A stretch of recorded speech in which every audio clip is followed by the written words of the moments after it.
El título para la enseñanza de Romanos capítulo 11, versículos 25 al 27, que la semana pasada comencé exponiendo, es entendiendo la profecía bíblica. Podemos abrir nuestras Biblias en Romanos capítulo 11, versículo 25 y leerlo rápidamente para poder refrescar nuestras mentes con la palabra del Señor. Dice, Pablo está escribiendo y dice: hermanos, no quiero que ignoren este misterio para que no se vuelvan arrogantes. Parte de Israel se ha endurecido y esto será así hasta que se haya incorporado la totalidad de los no judíos, y después de eso todo Israel será salvo. Como está escrito: el libertador vendrá de Sión y apartará de Jacob la impiedad, y este será mi pacto con ellos cuando yo quite sus pecados. Amén. Leyendo estos versos, la semana pasada comencé con una introducción un poco larga y comencé a mencionar la palabra en el verso 25 que aparece ahí. Pablo dice: no quiero que ignoren este misterio. Y la semana pasada comencé diciendo de que pues cuando escuchamos esa palabra misterio, por lo general como que nuestras imaginaciones se disparan y comenzamos a pensar que este misterio probablemente es alguna cosa oculta, alguna cosa misteriosa, alguna cosa que solamente los superdotados, los super espirituales pueden llegar a comprender. Pensamos muchas veces así, ¿no? Cuando escuchamos, en muchas partes de la Biblia habla acerca del misterio, y entonces, pero nuestra imaginación siempre se va a eso, ¿no?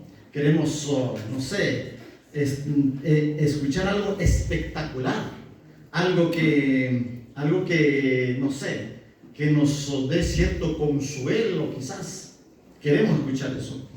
Antes de venir esta mañana a la iglesia, estaba pensando en algo que me pareció interesante. ¿Qué pasaría, o mejor dicho, qué pensamos de Dios? Sabemos de que Dios, por su palabra, Él es el soberano, el que tiene la última y final palabra. Nadie puede dar recomendaciones, nadie puede darle consejos a Dios. Él es el que está en la cúspide de la pirámide, en el más alto. Él es el único soberano. No hay ningún ángel, ningún serafín, ningún arcángel que pueda darle recomendaciones o algún consejo a Dios. Eso hablamos muchas veces, ¿cierto? Sabemos eso, que Dios es soberano. Pero también sabemos que Dios es completamente omnisciente. ¿Qué significa que Dios es omnisciente? Que lo sabe absolutamente todo. No hay nada que se le escape a Dios. No hay nada. Y pensando en la omnisciencia de Dios, razonaba. Ustedes pueden imaginar o pensar que en la Trinidad Divina, en el cielo, el Padre un día, pensémoslo en términos humanos, un día le pregunta al Hijo y le dice: hey, Hijo, mire, ¿cuántos ya van para la salvación? Pues el fin del mundo ya se está acercándose. ¿Cuántos ya están creyendo? Así será la pregunta del Padre, ¿no? El Padre preguntará, o entre el Hijo y el Padre o el Espíritu Santo dialogarán, y entonces dirán: mire, hay un número que queremos salvar, pero no sabemos cuánto está. ¿Así será? No, Él es el soberano, Él es el bendito, Él es el eterno, Él es el omnisciente que sabe todo, absolutamente todo. Y ese es un punto muy importante para entender el Evangelio. Porque el Evangelio, la salvación, la redención de su pueblo, no es producto de nuestras decisiones. Es algo que Él ha decidido hacer desde la eternidad pasada. Él es el soberano. Él es el que sabe. Así que ahí tenemos que traer nuestra mente cuando leemos, por ejemplo, el misterio, ¿no? Dios dirá: oh, mire, hay algo que me olvidé, revelarlos a mis hijos, ¿no? Olvidé revelarlos algo. Así que voy a revelarles nuevas cosas. Así que oren bastante, no sé, entren en sueños y voy a revelarles. ¿Así es? No. Todo lo que quiso Dios decirnos ya está anunciado. Ya está escrita en la palabra de Dios. Ya está afirmada en la palabra de Dios. La palabra de Dios es como un decreto, ya está en la palabra de Dios. Dios todo lo que quiso decirnos, ya nos dijo. Amén, hermanos, vamos hasta ahí. Todo ya está, ¿no? Todo lo que tenemos que nosotros hacer para conocerle más a Dios, tenemos que estudiar las Escrituras. Y solo así conoceremos más a Dios. Digo esto porque muchas veces, ¿no?, estamos en un contexto donde estamos queriendo buscar nuevas revelaciones, buscar nuevas visiones, buscar que Dios me dijo. No, todo lo que Dios dijo ya está escrito. Amén, hermanos. Porque Dios no se olvidó nada. Porque si Dios se hubiera olvidado alguito, aunque sea pequeña cosa, no sería Dios. ¿Cierto? Todo lo que quiso decirnos está revelado. Entonces, en ese sentido, cuando la semana pasada comenzamos de que la palabra misterio es el primer punto, la palabra misterio en el verso 25, cuando Pablo dice, hermanos, no quiero que ignoren este misterio, ese misterio no se refiere a un rompecabezas en el que tenemos que usar la razón humana para juntar las piezas y descubrir el significado. No es. Para descubrir el misterio de Dios en su palabra, no tenemos que ir a la universidad y luego aprender. No tenemos que hacer un posgrado y luego vamos a entender el misterio de Dios. No estoy en contra de aquellos que hacen sus estudios universitarios, posgrado por si acaso. Eso es para este mundo terrenal, ¿cierto? ¿No? Pero para comprender la palabra de Dios, no son esas cosas que nos van a ayudar, ¿no? Para comprender este misterio del que Pablo está hablando, tenemos que leer las Escrituras. Tenemos que oír a Dios a través de su palabra, no a través de la razón humana. ¿Me estoy explicando? Eso es importante, ¿no? El misterio, la palabra misterio en la Biblia significa algo que ha estado oculto para la razón humana. Es decir, las personas que no creen en Dios, que no entienden quién es Dios, que no entienden su palabra y que solamente tienen información humana de este mundo, para esas personas, el misterio de la palabra de Dios está oculto. ¿Estamos? ¿No lo van a entender? Por eso hay doctores de la ley, ¿no es cierto? Hay grandes personalidades en nuestra sociedad y en el mundo entero. Pueden incluso ser grandes filósofos y pueden ser incluso grandes inventores de cosas. Pueden ser grandes científicos, quien quiera que sea, que tiene toda la sabiduría de este mundo. Esas personas simplemente, si ignoran a Dios, no entienden el misterio de Dios. Para ellos está oculto el misterio de Dios. Los designios de Dios están ocultos para él. Jesús, bien claro dijo cuando enseñaba en parábolas, dijo, estas parábolas que les enseño solamente entenderán aquellos a quienes yo les he dado el don para entender. Aquellas personas que no tienen ese don divino no podrán entenderlo. Para ellos está oculto. Por eso los fariseos, que eran sabios en su época, no entendían los misterios del Evangelio.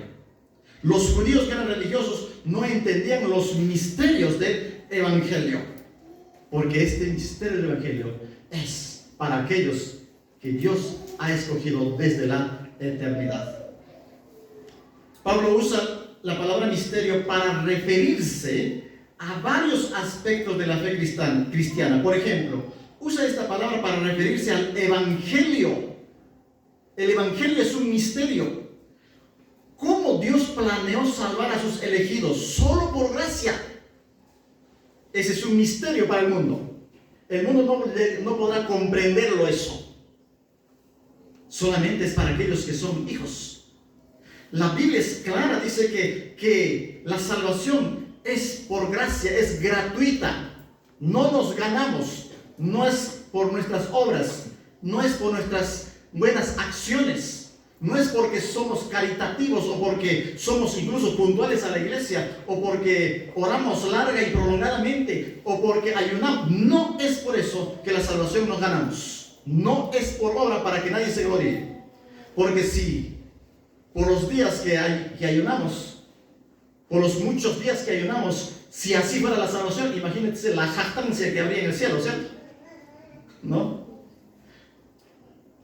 Llegamos al cielo y entonces Karen diría, oh, yo estoy aquí porque yo ayunaba como el fariseo 2 veces a la semana. Oh, yo estoy aquí porque yo pues ayuné 7 días. Yo estoy aquí porque yo ayunaba, 40 días. Para que nadie se gloríe. La salvación es gratuita. Puedes ayunar, puedes orar, puedes leer la Biblia, puedes hacer muchas obras buenas, sociales y todo lo demás. Eso por agradecimiento a Dios, no para salvarte. ¿Estamos claros hasta ahí? Entonces, este es un punto sumamente importante, ¿no? Además, cuando Pablo habla del misterio, usa esta palabra para comunicar el plan de redención de Dios. ¿Cómo se lleva a cabo ese plan a lo largo de la historia?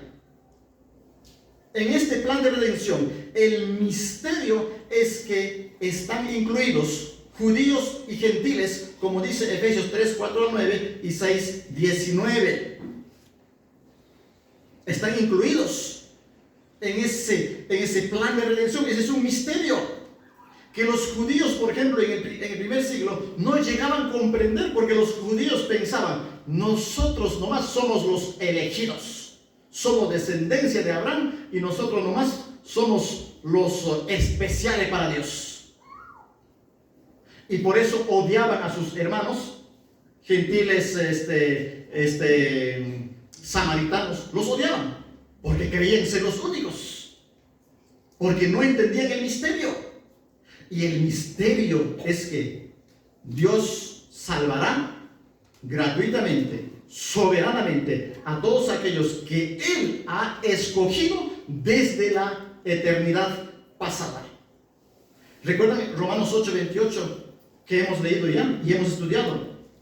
Donde dice la Biblia que Dios ha llamado a aquellos que serían salvados, y eso ha sido de acuerdo a su propósito. Es de acuerdo a su propósito, no de acuerdo a nuestros deseos ni nuestros propósitos. Es de acuerdo a su propósito. Dios tiene un plan de redención, Dios tiene un plan eterno desde la eternidad, y es de acuerdo a su propósito eterno que Dios está actuando. Y luego el siguiente verso 29 dice, ¿no?, que Dios establece claramente que a los que antes conoció también los predestinó, a los que predestinó también los llamó, a los que llamó también los justificó, y a los que justificó también los glorificó.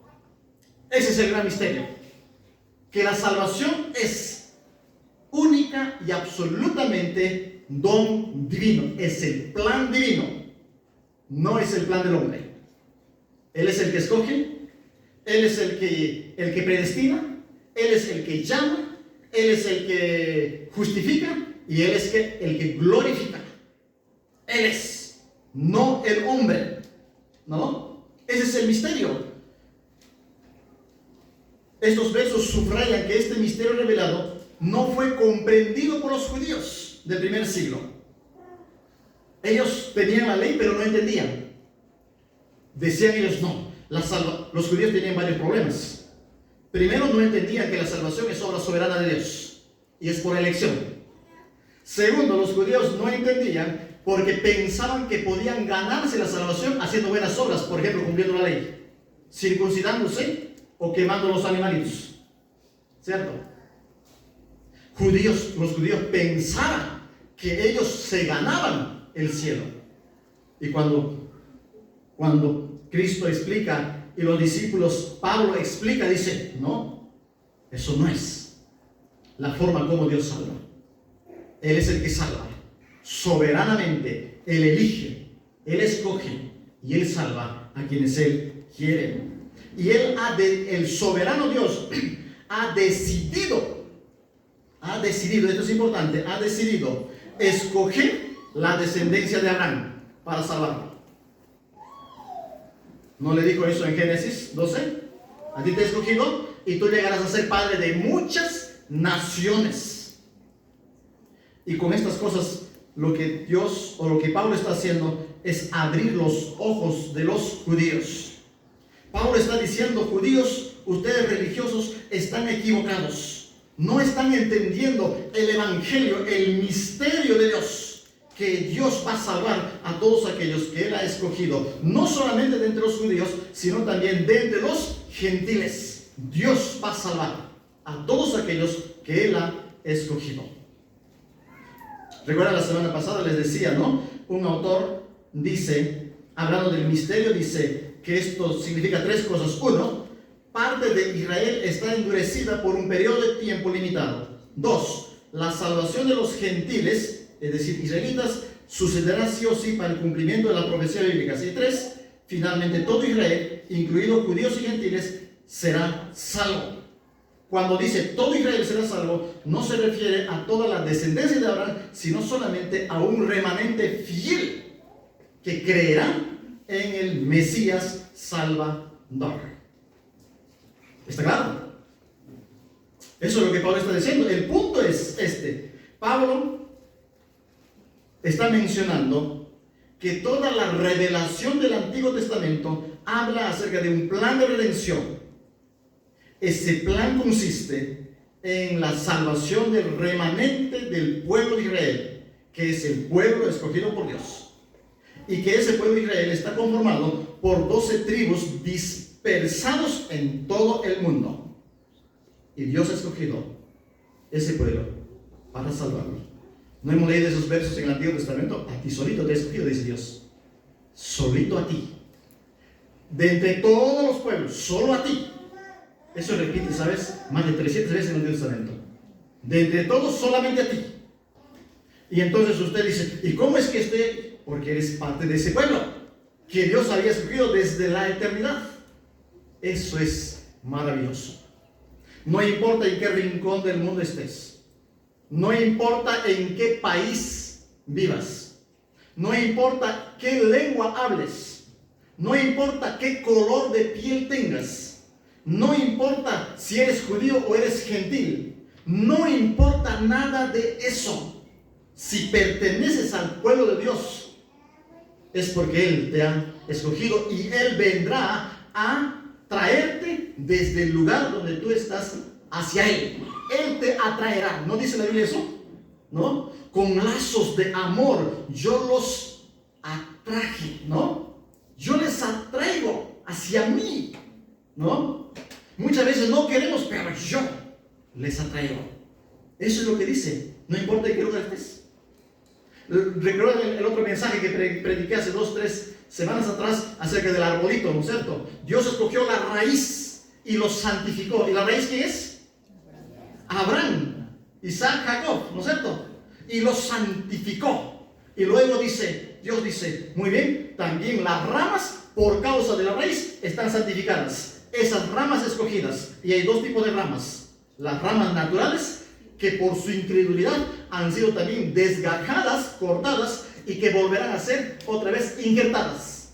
Y las ramas del olivo silvestre que había sido desechada, también será traído otra vez y será reinjertado en el buen olivo. Y ambas ramas naturales y ramas silvestres, se alimentarán de la misma raíz, lo cual significa que ambas ramas siempre han pertenecido a la misma raíz. ¿Está claro? ¿Me están entendiendo, hermanos? Quizás alguien en este punto se pregunte, podría ser alguien que está sentado y dice, wow, el pastor está enseñando algo que mi mente pequeña no logra comprender, ¿no? Ora a Dios para que comprenda, ¿cierto? ¿No? Pero mire, estas enseñanzas Pablo está enseñando a la iglesia de Roma. No es que estas enseñanzas deben ser enseñadas a un grupo selecto de pastores y teólogos y que solamente a ellos vamos a instruirlos.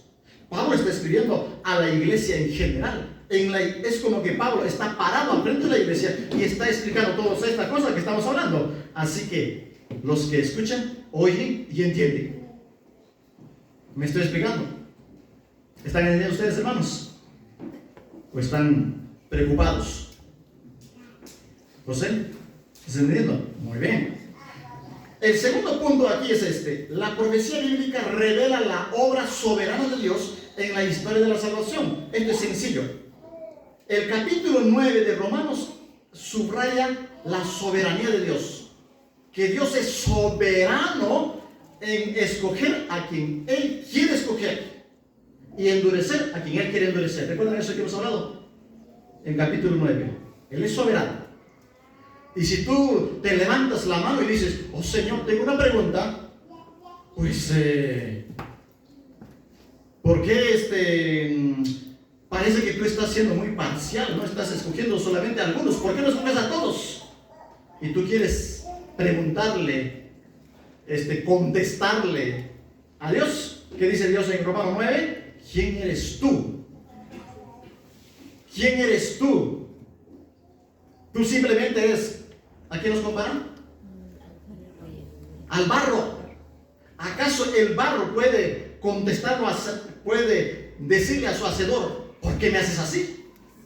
¿Quién eres tú? El soberano es quien hace las cosas. Eso es muy importante, ¿no? El soberano. Eso es del capítulo 9 que ya hablamos. Dios es soberano en sus acciones y determinaciones. No hay nadie que puede acusarle de injusto. Capítulo 10.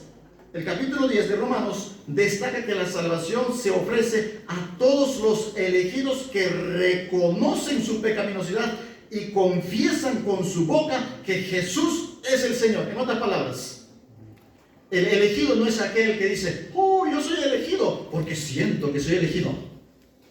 Anoche tuve un sueño maravilloso y estaba en medio de un paraíso, así que debe ser que yo soy elegido. Bueno, podría ser que tu sueño sea espectacular. ¿Sabes cuál es el punto de una persona que ha sido elegida por Dios desde la eternidad? El punto es que esa persona entiende que es completamente pecador y que no merece la salvación, no merece el reino, solo merece la condenación, el juicio, la ira de Dios. Y al comprender su pecaminosidad, su realidad, esa persona confiesa con su boca que Jesús es el Señor. Es como que literalmente pone su mano sobre Jesús y dice, ten misericordia de mí, porque yo no puedo hacer absolutamente nada. Eso es lo que voy a enseñar en la tarde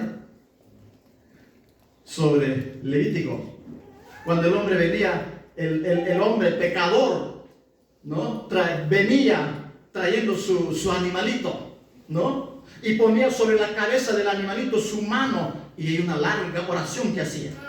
Yo no sé cuánto tiempo oraba, pero el hombre ponía su mano y oraba, oh Señor, y reconozco que soy pecador, pecador, pecador, terriblemente pecador. No merezco el cielo, no merezco. Todo lo que merezco es juicio, condenación, infierno. Eso es lo que merezco. Y miraba y ponía su mano sobre el animal y decía, pero gracias que este animal muere en mi lugar, seré liberado de ese pecado. Toda su confianza estaba ¿dónde? En el animal. Y Dios no acepta a la persona, acepta la ofrenda. Eso dije la semana pasada, ¿recuerdan? Muchas veces hemos pensado que Dios me acepta a mí y luego me ofrenda. No, es al revés. Dios primero acepta la ofrenda, el sacrificio, y después acepta al pecador. No porque eres bueno, sino por medio del sacrificio. Porque tú y yo, mientras estamos con los pies aquí en la tierra, nunca llegaremos a ser ni buenos ni perfectos. La salvación es simplemente obra divina. Cristo lo hizo todo. Y eso dice Romanos capítulo 10. Romanos capítulo 11 que estamos estudiando. El punto central de este capítulo 11 es básicamente esto, ¿no? la atención en el capítulo 11 se centra en la certeza de que Dios llevará a cabo su plan de salvación. Él llevará a cabo su plan de salvación. Oh, los judíos se han vuelto incrédulos. ¿Qué va a pasar? Bueno, Dios dice, pues por un tiempo están incrédulos. Mientras los judíos están incrédulos, recuerdan en la lectura, los no judíos pues están creyendo en el Mesías, en el Salvador. Y cuando los no judíos, todos los que han sido escogidos, ese remanente crea, todas las ramas silvestres sean injertadas otra vez en el buen olivo, y también las ramas del olivo natural sean injertadas otra vez, entonces, ¿qué va a suceder? Ahí será el cumplimiento de las profecías del Antiguo Testamento, donde que de los dos pueblos que se habían enemistado, volverán a ser uno. ¿Y quién lo va a hacer eso? Dios. ¿Quién va a llevar a cabo ese plan? Es Dios. Y para eso vino Jesús a este mundo. Para eso vino Jesús a este mundo. Esta mañana, anoche yo dormí muy noche, casi 2 de la mañana, o 2:30. Y en la mañana quería dormir un poquito hasta tarde, pues, ¿no? Porque uno cuando duerme tarde ya quiere dormir un poquito más, ¿no? Y estaba ahí casi entre mis sueños, ¿no? Todavía estaba medio oscurito, parece. Y de pronto mi celular suena. Entonces dije, qué raro, ¿quién me está llamando? Y recuerdo que era un hermano, quizás está mirando por Facebook, ¿no? Y era un hermano que me llamó. Y era casi a las 5 de la mañana. Pues me interrumpió mi sueño, ¿no? Es broma, por si acaso. Y este hermano me llamó y me dice, él no está aquí, está por Altaramba, y me dice, pastor, me dice, quiero que me interpretes estos 2 versículos. Yo dije, ¿y qué versículo? Y me dice, entre mis sueños, ¿no? Y me dice, Mateo capítulo 15, versículos 25 y 26. Habla de los perros, me dice. Y dije, ¿qué perros habla ese capítulo?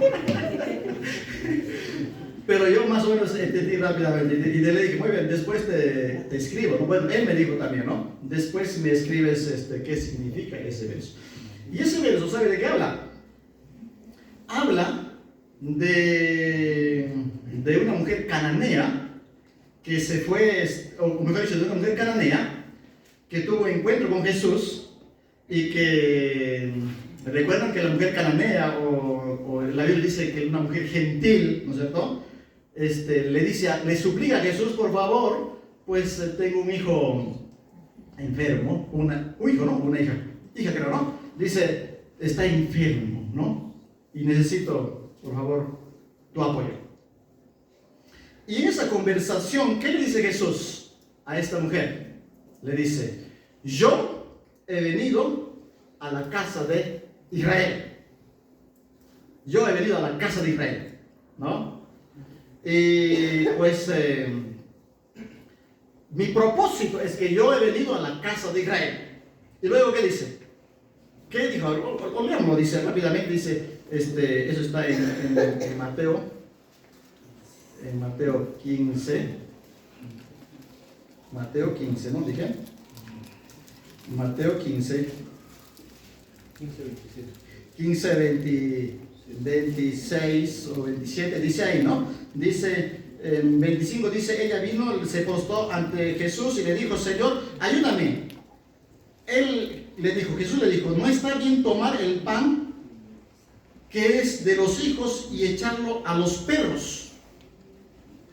¿No? Ahí estaba su pregunta, hermano, ¿quiénes son los perros, no? Los perros.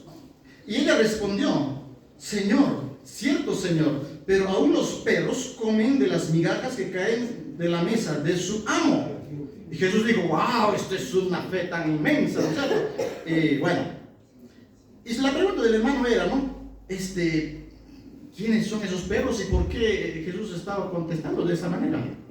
Y yo rápidamente miré ese rato, después de un ratito ya me desperté un poco más, y entonces leí todo el contexto, ¿no? El punto está de que en el verso 21 dice que Jesús salió y se fue a la región de Tiro y Sidón. Si ven en la mapa de su Biblia al final, pues Tiro y Sidón está allá lejos, ¿no? Lejísimo, fuera del territorio, digamos, de ese tiempo que ocupaba Israel o los judíos, está más allá. En ese pueblo de Tiro y Sidón vivía esta mujer. En la Reina Valera dice era una mujer cananea, pero si leen en la TLA, mejor dicho en la NTV, dice que era una mujer gentil. Lo primero que me llama la atención de esta mujer es esto. Cuando se acerca a Jesús a gritos, le dice: Señor, hijo de David, ten misericordia de mí. A mi hija la atormenta un demonio.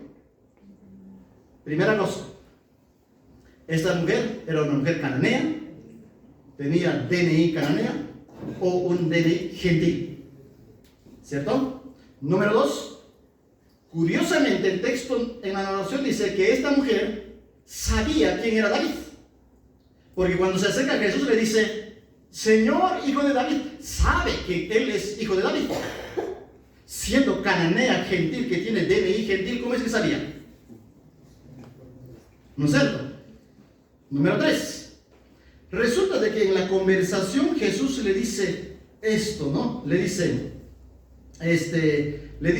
verso 24, le dice, yo no fui enviado, dice Jesús, sino a las ovejas perdidas de la casa de Israel. ¿A quién fue enviado Jesús? 3, fue enviado él a la casa de Israel. En otras palabras, Jesús está diciendo: yo he sido enviado. Mi propósito por la cual vine del cielo a la tierra es que yo he venido para reunir, en otras palabras, en otra versión dice, para reunir a las ovejas que están perdidas de la casa de Israel. ¿Qué casa de Israel? En este contexto, por el contexto que estamos leyendo, que es una mujer cananea, el contexto de este verso es que la casa de Israel se refiere a los israelitas del reino del norte, ¿no? En algún momento pasado, no sé, sus abuelos, tatarabuelos, etc. Esta mujer, ¿no?, pertenecía a la casa de Israel, que probablemente a estas alturas ni siquiera sabe que pertenece a la casa de Israel, ¿no? O a qué tribu pertenece.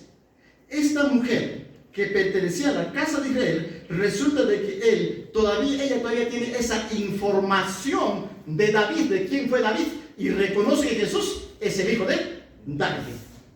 Esta no es una mujer gentil, cualquiera, no es una mujer cualquiera, es una mujer que pertenecía a la casa de Israel. ¿Cómo sabemos eso? En la respuesta de Jesús, porque Jesús le dice a esta mujer, después de decirle que vino a las ovejas perdidas de la casa de Israel, ella le dice a Jesús, ayúdame, y Jesús le dice: no está bien tomar el pan que es de los hijos. ¿Los hijos quiénes son?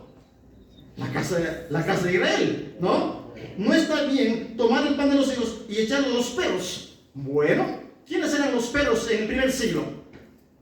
Los gentiles, los que pertenecían, los samaritanos. Para un judío ese era un perro. De hecho, cuando un judío oraba a Dios, se creía el máximo. Y cuando oraba a Dios, decía: oh Señor, te doy gracias por 3 cosas. Porque no soy mujer, porque no soy publicano, ni soy samaritano. Se jactaba, ¿no? Para ellos eran los perros. Y entonces dice Jesús: no, miren, pues no está bien que el pan que le pertenece a los hijos se le dé a los perros. ¿Y ella qué contesta? Dice: bueno, Señor, eso es verdad. Resulta de que hasta los perros comen de las migajas que caen de la mesa. Eso demuestra de que efectivamente ella pertenece a la casa de Israel, porque Jesús dijo que mi propósito es venir a la casa de Israel y reunir a las ovejas de la casa de Israel y salvarlos al de la casa de Israel.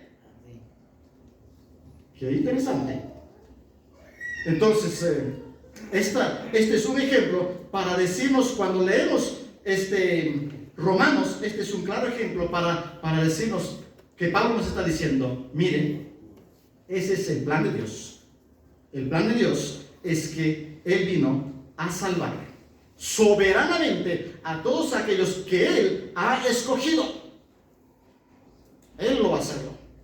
Verso 25 de Romanos 11 dice: hermanos, no quiero que ignoren este misterio, para que no se vuelvan arrogantes. Si no entiendes que la salvación es soberanamente hecha por Dios a los hombres que no merecen, si no entiendes eso, te vas a jactarte, porque vas a pensar que tú eres capaz de salvarte, ¿cierto?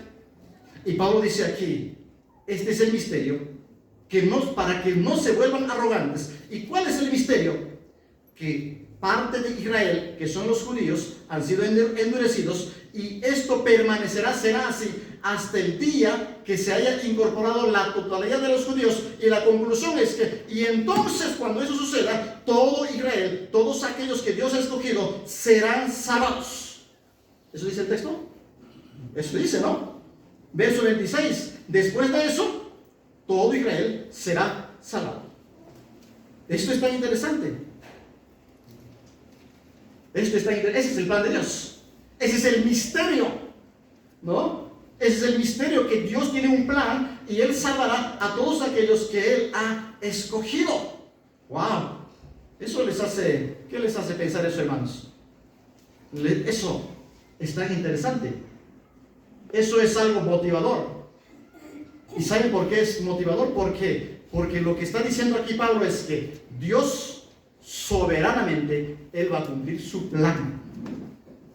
Él va a cumplir su plan. Muchas veces cuando no entendemos estas verdades tan profundas y tan grandes, a veces los cristianos vivimos desanimados en la vida. Ay, tengo problemas, necesidades, no sé qué va a ser de mí, ya no quiero ni siquiera ir a la iglesia. Uno se siente desanimado con las cargas, con las opresiones, con las tribulaciones, ¿sí o no? ¿No? Uno se siente desanimado. ¿Qué será de mí? Y cuando está desanimado, cuando está el cristiano desanimado, el diablo lo nota y le hace cosquillas.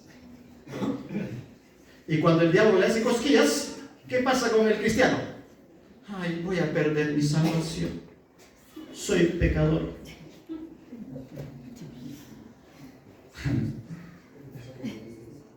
No sirvo ni para ir a la iglesia. No puedo con mi carácter. Ay, los vicios me vencen. Voy a perder mi salvación. ¿Saben una cosa? Eso no es lo que la Biblia enseña, ¿cierto? Aquellos que Dios ha escogido.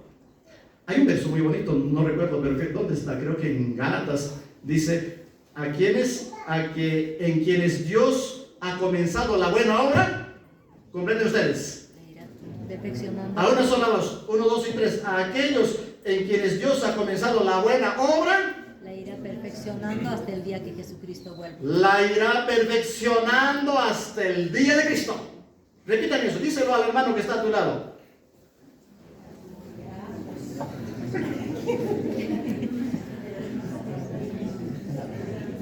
Él.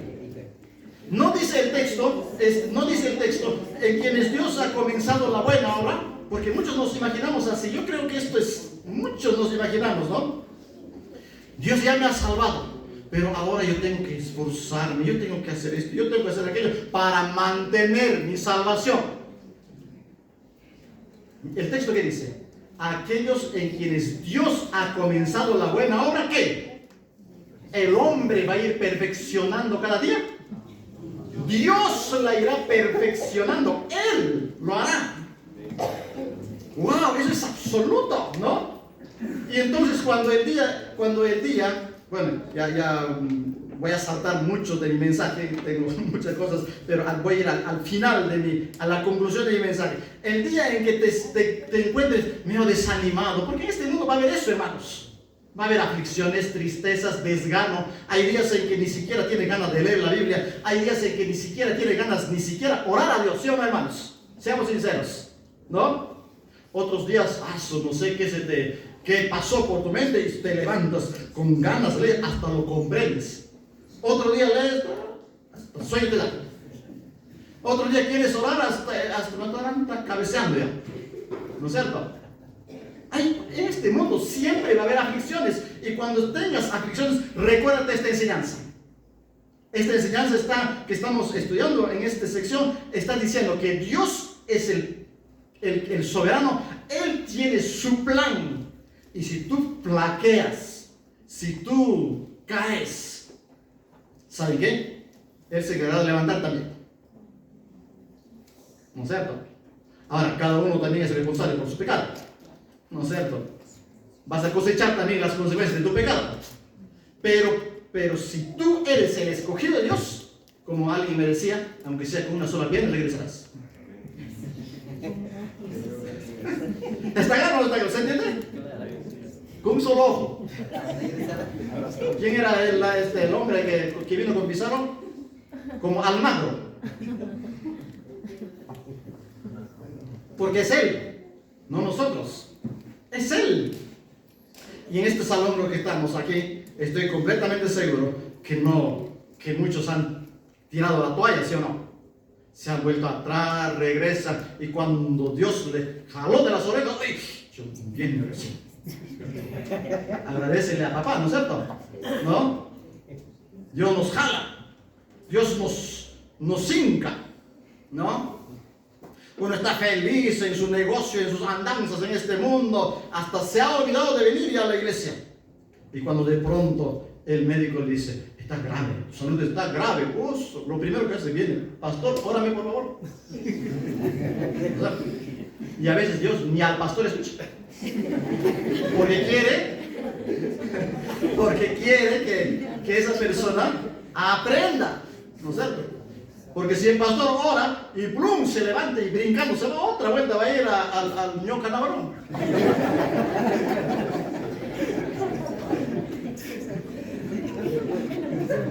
Y a veces Dios nos mantiene, ¿no? Por un tiempo, hasta enfermos. Quiero leer esta conclusión que tengo aquí. Bueno, yo tenía un montón de cosas, pero he hecho un resumen de toda la enseñanza de estos versos. Pero la conclusión me parece interesante aquí. Saber que Dios soberanamente cumplirá su plan de redención debe llevarnos a descansar en esta verdad. Saber que sus elegidos, tarde o temprano, serán encontrados por su Salvador debe ayudarnos a confiar más en Dios y predicar el Evangelio con ganas. Porque no eres tú, es Él que lo va a encontrarlo a través de ti.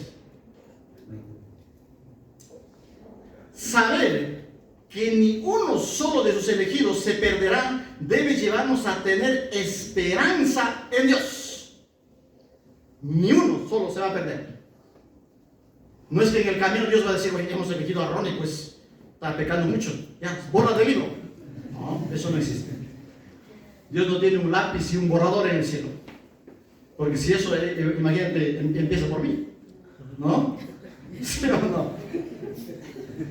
Saber que la salvación no es producto de nuestras buenas obras debe llevarnos a humillarnos porque nadie merecía ser salvado.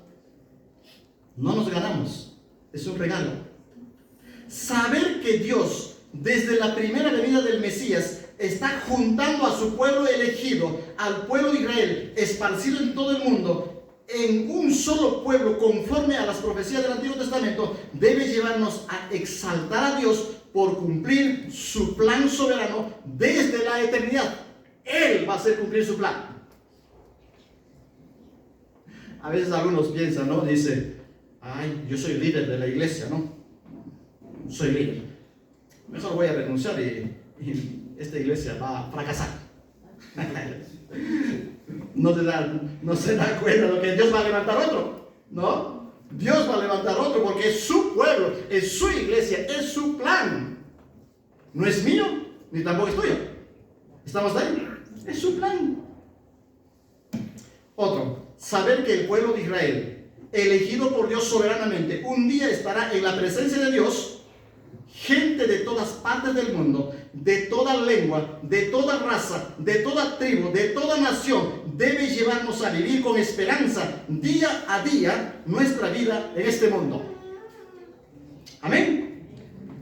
Último, saber que fuimos incluidos en el pacto abrámico, y el nuevo pacto debe llenarnos de esperanza eterna, porque nuestra salvación no depende de nosotros sino de Dios, quien controla los destinos del mundo.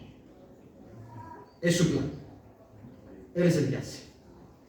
Creo que esta conclusión hace bien a esta sección que hemos estado estudiando. De Él es. Él lleva su plan. Amén, hermanos.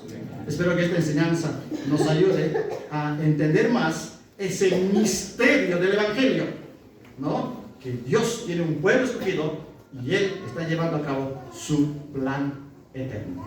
Amén.